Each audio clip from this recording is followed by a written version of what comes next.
Look, when we look out at the world, Samir, we look for partners. We don't look for preachers. Particularly preachers who don't practice at home what they preach abroad.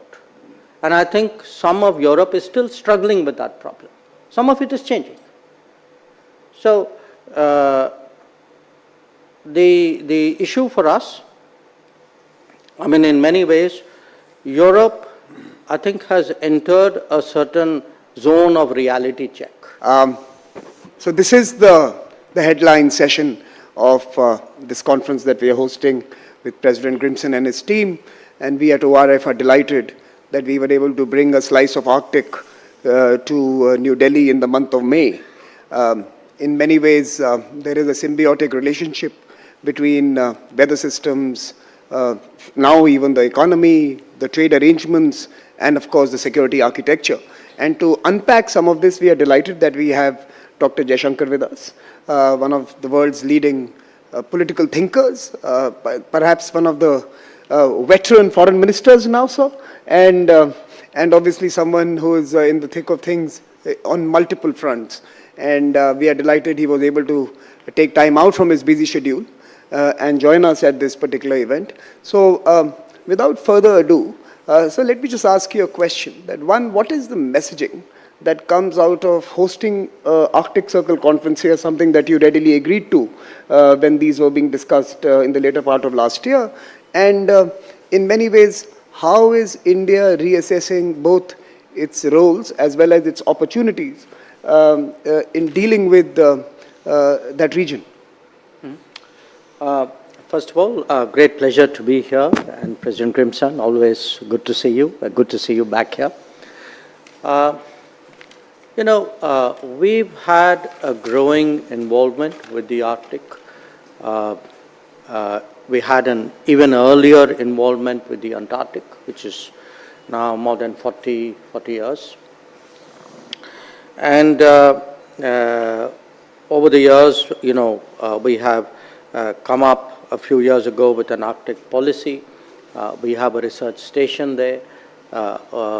We have today agreements with KSAT on Svalbard, which is relevant to our space. But when I look at it, what does it mean to have this event? What does it mean for India in a way? I think without exaggeration, what is happening in the Arctic and likely to happen will have global consequences, to put it very mildly. Now, as the country with the most people in this planet, and especially the most young people in this planet, obviously what happens in the Arctic is of extreme importance to us.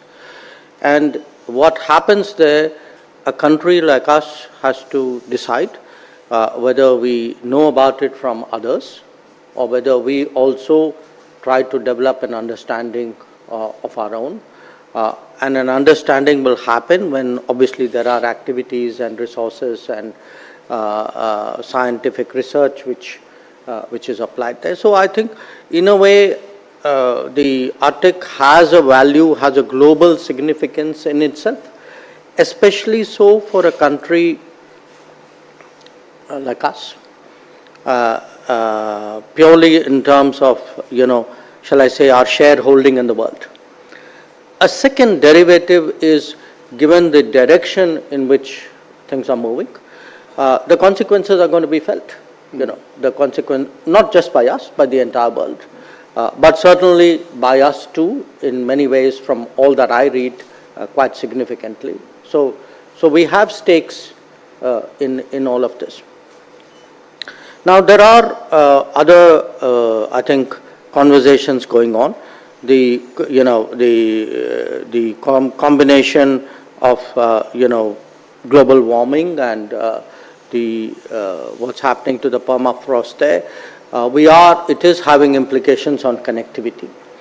Now, again, that has crucial implications. If one were to look, let us say, even 10, 20 years ahead, I mean, we are seeing both on land and on sea very radical new connectivity possibilities. And this is going to be very important for India. We are the 5th largest economy. We'd be the 3rd largest probably by the end of the decade. And we will be an increasing resource consumer. We will also be a more prolific producer. So our interest in trade and connectivity and movement is going to grow. There will be the technology side of it, which is the Arctic today has got a lot of attention for the promise of resources that it has, and resources can be many. I mean, the marine resources, energy resources, but particularly I think the resources in terms of minerals. So when you look at the combination really of global warming, global weather patterns, what it would do to the global economy, in a way to global society. When you look at connectivity, when you look at the possibility of what relevance the Arctic would have to global technology growth, I think, I mean, to me, it's very obvious why we would be interested, and that is why we are here. So, Minister, I'm going to turn this over to President Grimson, but before that, just a quick follow-up. You seem to have figured this out, in some sense, from an Indian equity in that region. And I would say, if anybody has helped me in that direction, it is President Grimson, because every meeting has led to my reading up a little bit more. Obviously, as a in the government we have taken many initiatives in the recent years, but certainly it helps to meet people who try to develop and grow that interest. So, Minister Jaishankar, my question was that amongst the non-Arctic states and perhaps the sub-Arctic countries, who are obviously influenced by the proximity and intimacy with the region, which are the big global countries who are now really getting what is happening in that part of the world? I think that question should probably be better directed at him. But it's, I mean, if one looks at the Arctic Council, I mean, some of what I was reading, the way it was portrayed, 7 are NATO members and 1 isn't. Now, I'm not sure in the last year whether that being NATO members makes that much of a difference on this issue. So what we are seeing, when we say minerals, when we speak about new energy possibilities, when we speak about new land which is emerging, there will be countries close to the Arctic which would gain substantial amount of arable land. So there is the economics of it, but there is the geopolitics of it. And I think it's essential to see what is happening in Arctic, like any other issue today, as part of a composite change in global geopolitics and geostrategy. This issue is not about decision A or demand B. I think there is a larger setting.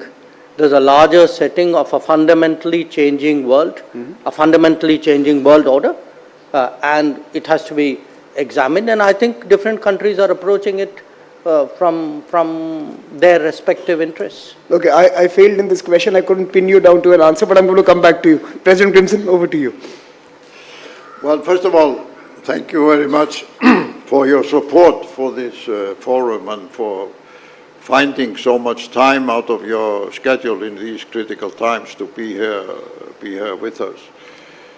Of course, we knew beforehand that it was quite a challenge for Samir and me to conduct this conversation. But on a lighter note, I didn't expect you would turn the difficult questions over to me. Which is a very clever ploy, by the way. So, but I think it is important to realize for India, because the terminology, the Arctic, is to some extent misleading. Because if we add up all the areas, Alaska over Canada, Greenland, over to the Nordic countries and Russia, plus the oceans, it is in global terms the size of Africa. It is the size of Africa. And it's only recently, to some extent we can say until now, first time now, that the leading countries of the world, as well as the rest of us, are now struggling with the challenge: how do we govern this territory? How do we use their resources? How do we create a certain balance of power and economic interest? And to some extent, I see it as one of the biggest challenges in global governance in the coming years, to make sure that this huge territory, rich in resources, absolutely critical for every major economy in the world, and for that, in a way, it's true what Trump says. I mean, it's essential for the U.S. interest to have some access to Greenland. I say access in terms of the resources, the mining, the economy, the defense structure, the security, and so on, which they already have, by the way.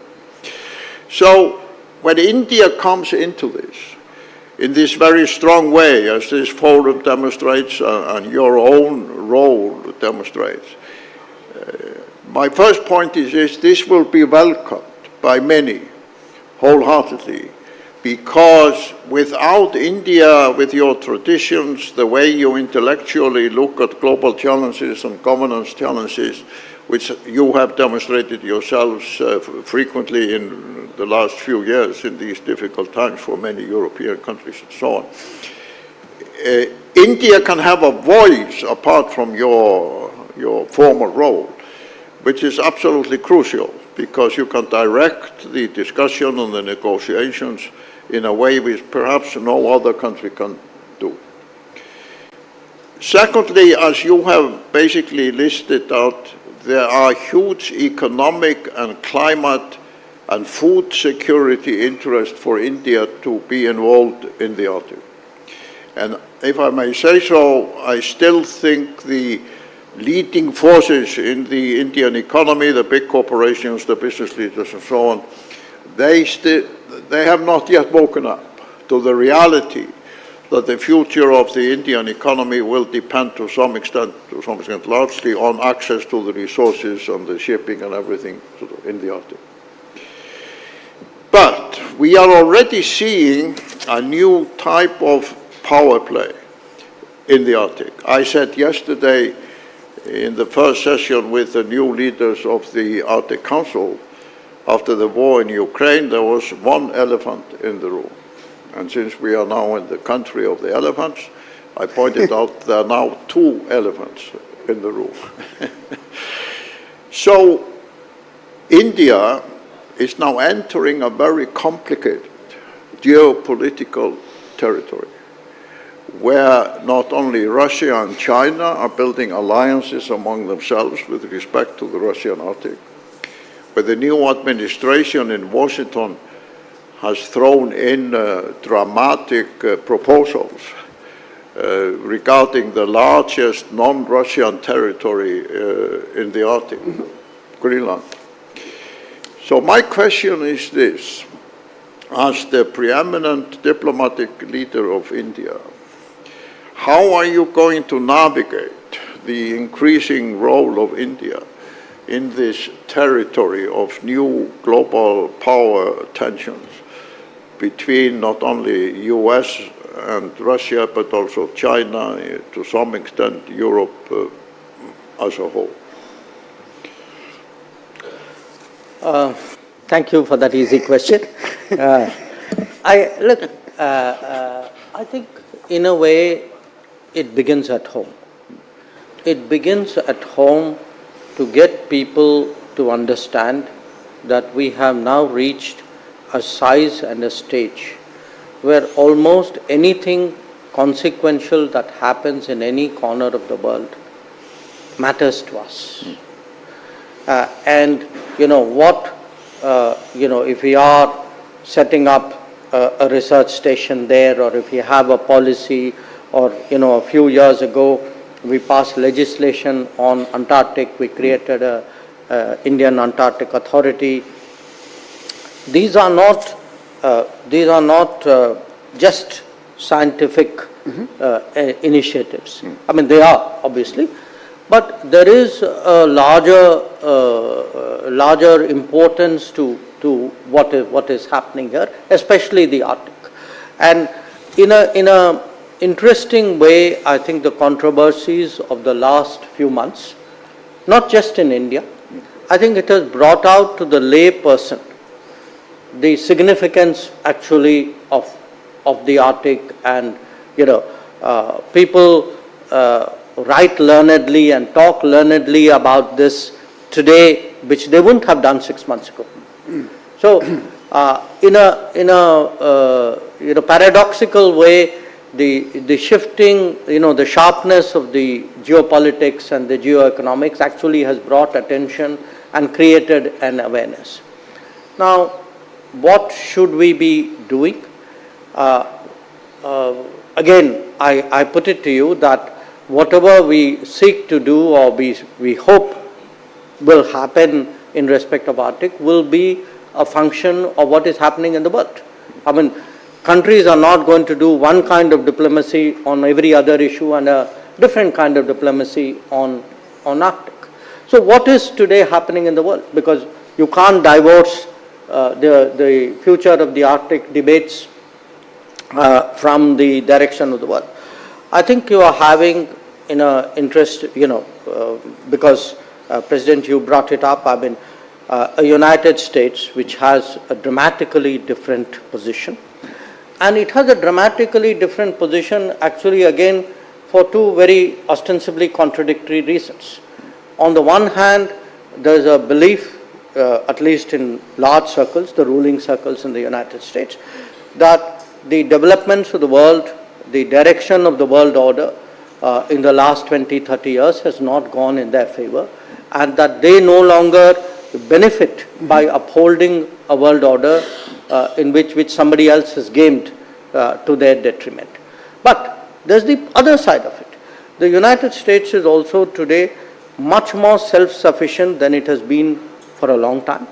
Self-sufficient in energy, self-sufficient, interestingly, the US today, there is immigration is part of the debate, but the US is really looking at rebuilding using technology and a certain level of manufacturing as a game changer.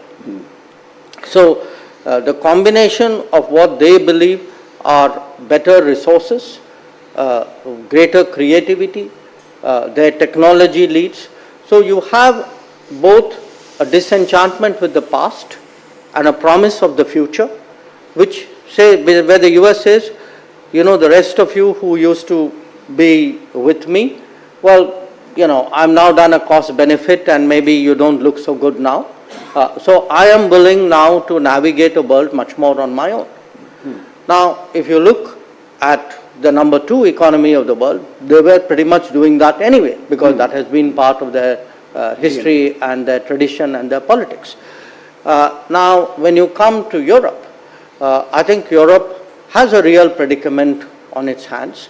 A few years ago, say 5 years ago, Europe thought it had an optimal positioning, that, between energy from Russia, the Chinese markets and American security, it looked all very neat. Each part of it today is under stress, to put it very politely. Now, on top of it, Europe had a selective belief in the indivisibility of the world. When it liked the world to be connected, they believed in indivisibility. When it didn't, there was a fortress Europe. So what has happened is Europe is today under pressure to change, because the realities of multipolarity are dawning on it. I think it's still not adjusted and absorbed it fully. United States has dramatically changed position. The Chinese are doing what the Chinese were doing. Russia has, again, Russia's connection with the Arctic, better than me. I mean, they have built it into their history, I would say almost their folklore, in a way. So we are going to see, in a sense, arena or a domain of contestation, which is not going to be easy to recall. Now, this is not unique. I mean, we are going to see it in space. We're going to see it underwater. We're going to see it in AI. So we are looking at a much more contested world, much sharper competition, where it will be a challenge for the world and for individual nations to find some kind of equilibrium and get people to work together. It's not going to be that easy or comfortable to arrive at. Minister, if I can jump in here and maybe ask you a more specific question. What are the expectations, and I know there are plans for a visit to this part of the world, but more broadly, if we take Europe and the EU as an actor in this particular equation, what are India's expectations from an EU partnership? That's the first part of the question. And the second, of course, is that, you did make a very important point that maybe Donald Trump has popularized Arctic beyond the traditional circles of examination.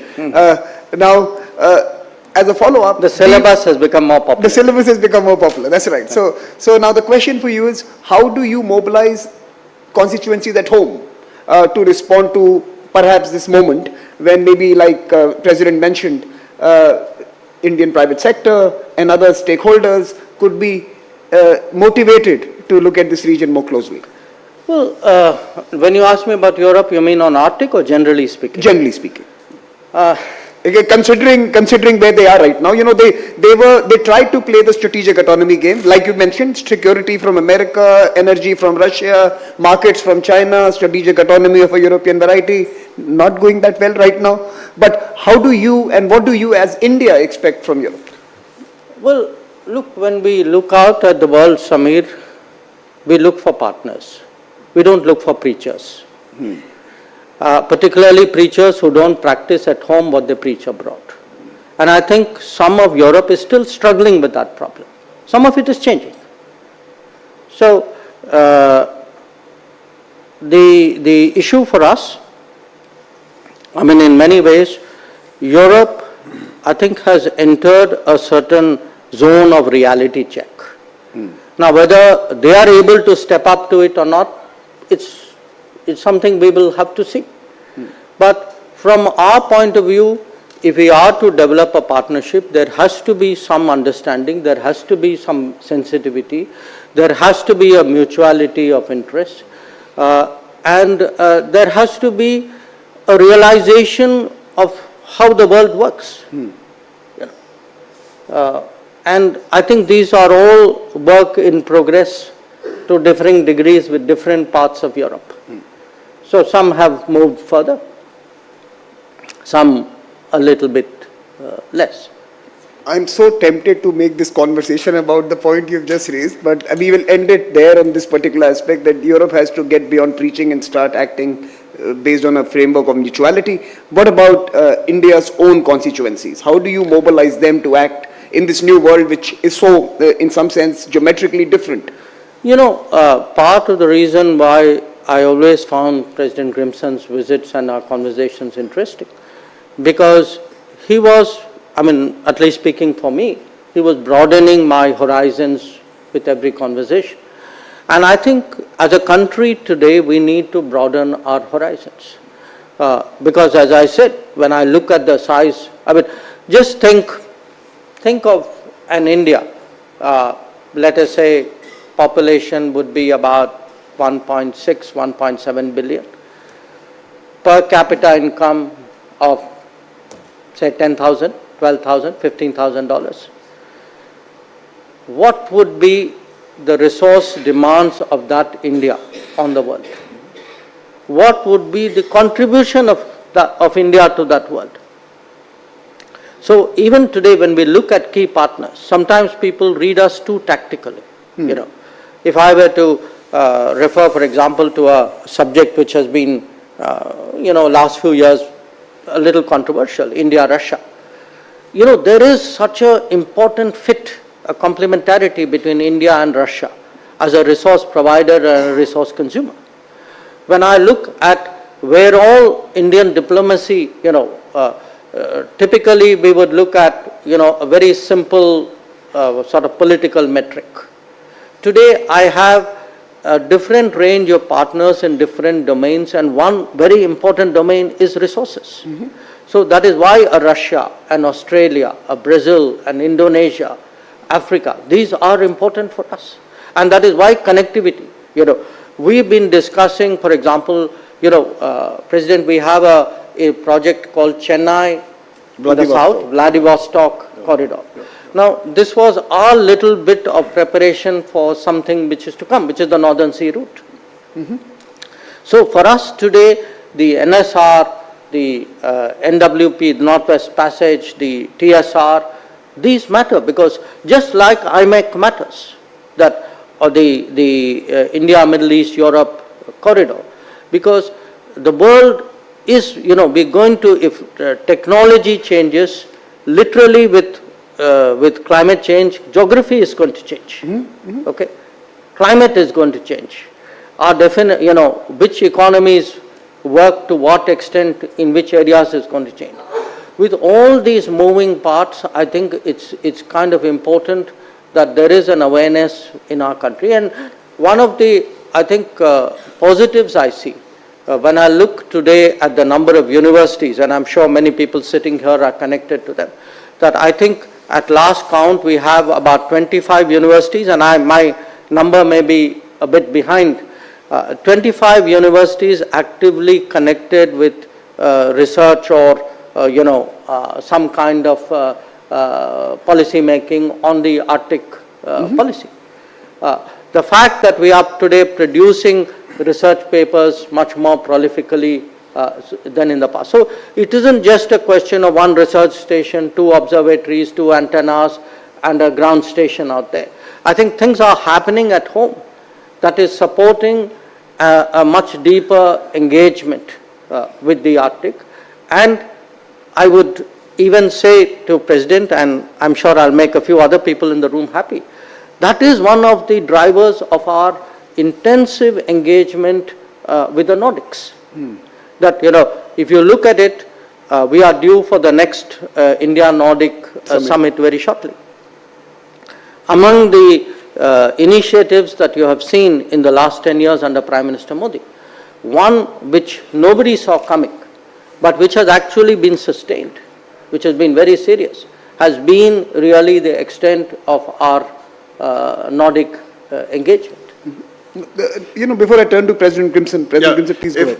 If I may follow that up, first of all, on the summit between your Prime Minister and the Nordic Prime Ministers, I think it's a fortunate coincidence in timing that it takes place so soon after this forum. And I can assure you that the Arctic is now on the mind of the Nordic Prime Ministers to a bigger extent than ever before. I wonder why. Yeah, you wonder why. It's interesting that both the President of Finland and the Prime Minister of Norway, together with the former Secretary General of NATO, now Finance Minister of Norway, Jens Stoltenberg, paid court to the new President of the United States sort of quite recently.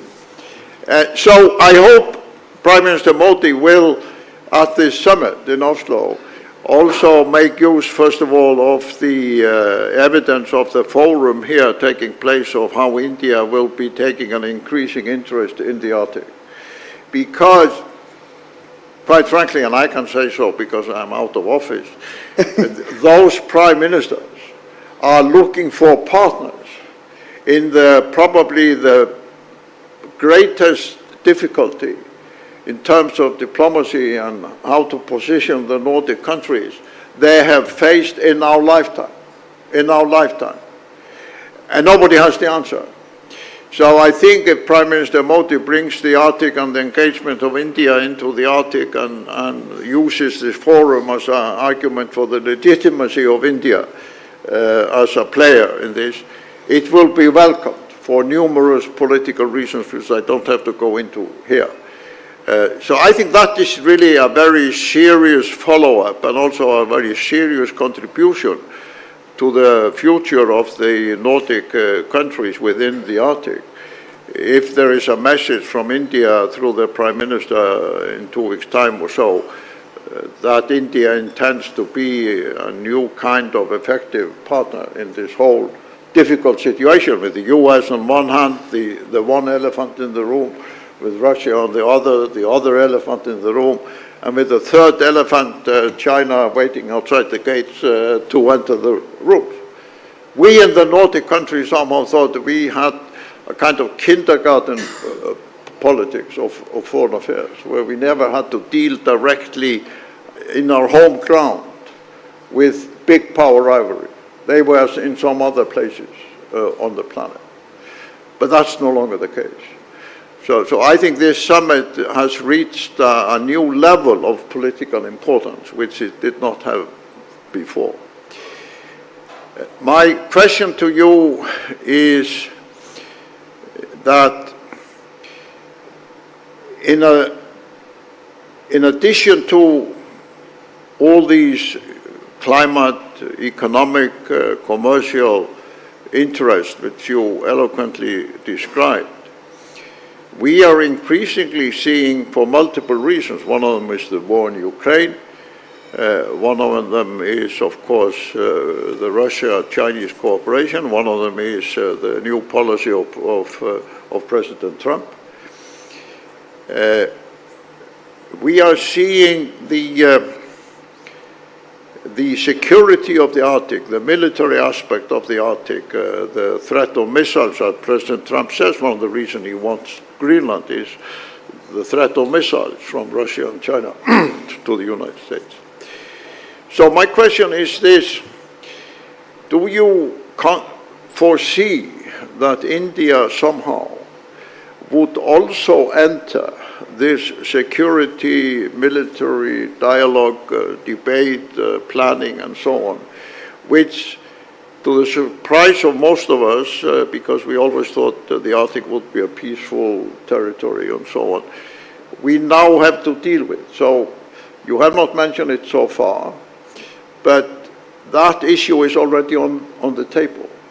The 7 Arctic Council countries are now all members of NATO.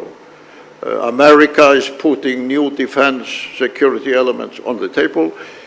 How do you foresee India, if at all, coming into that discussion? I love the way President Grimson scares you from the Arctic and then asks you, are you willing to come in?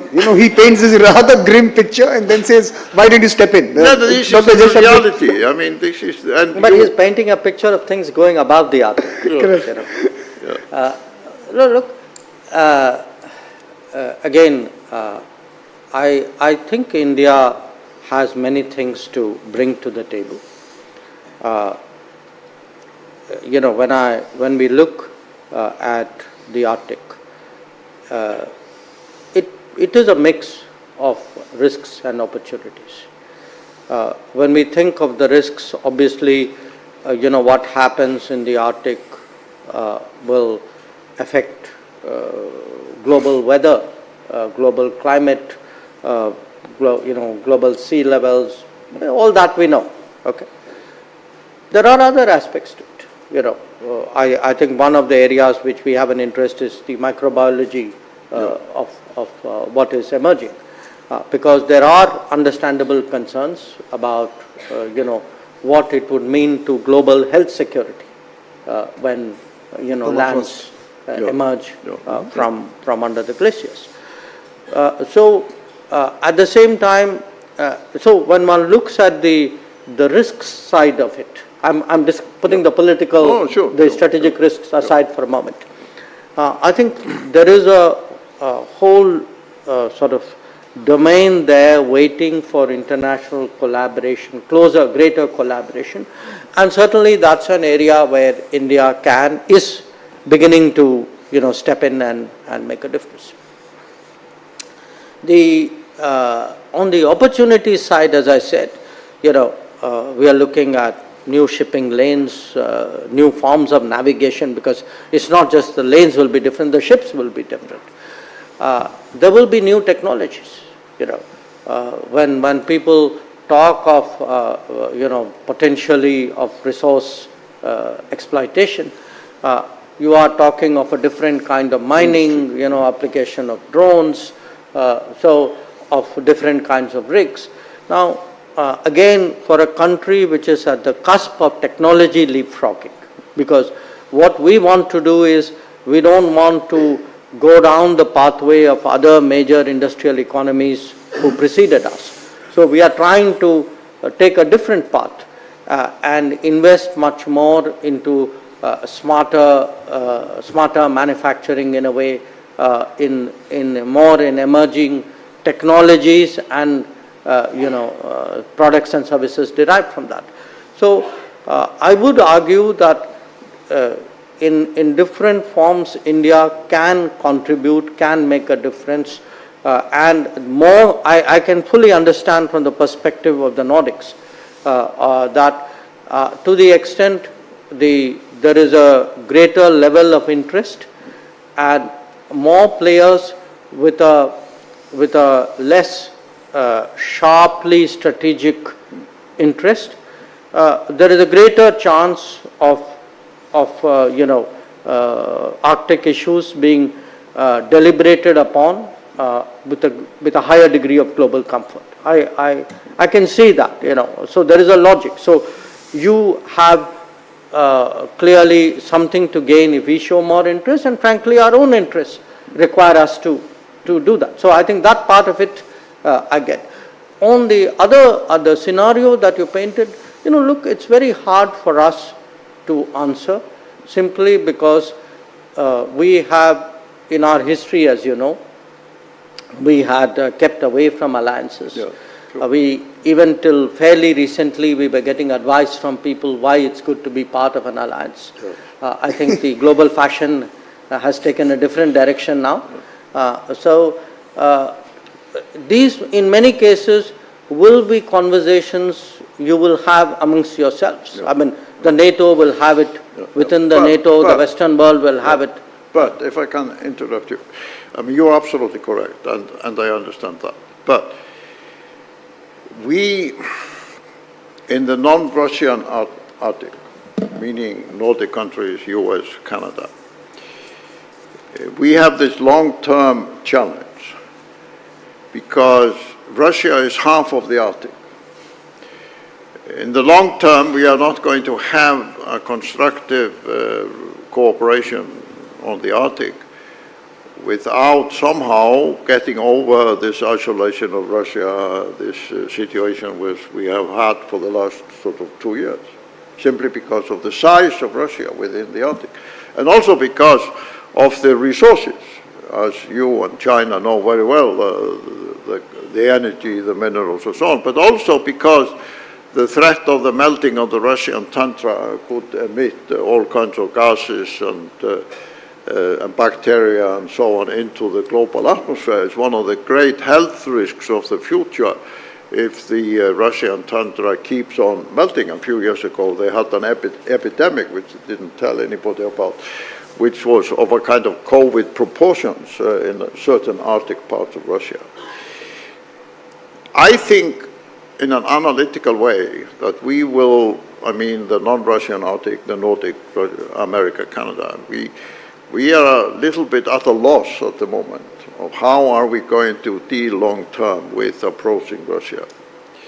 India, however, is the largest democracy in the world, with all your ties with America, Europe, other countries, but also with these very strong, one of the perhaps strongest long-term ties with Russia in terms of economy, politics, security, etc., etc.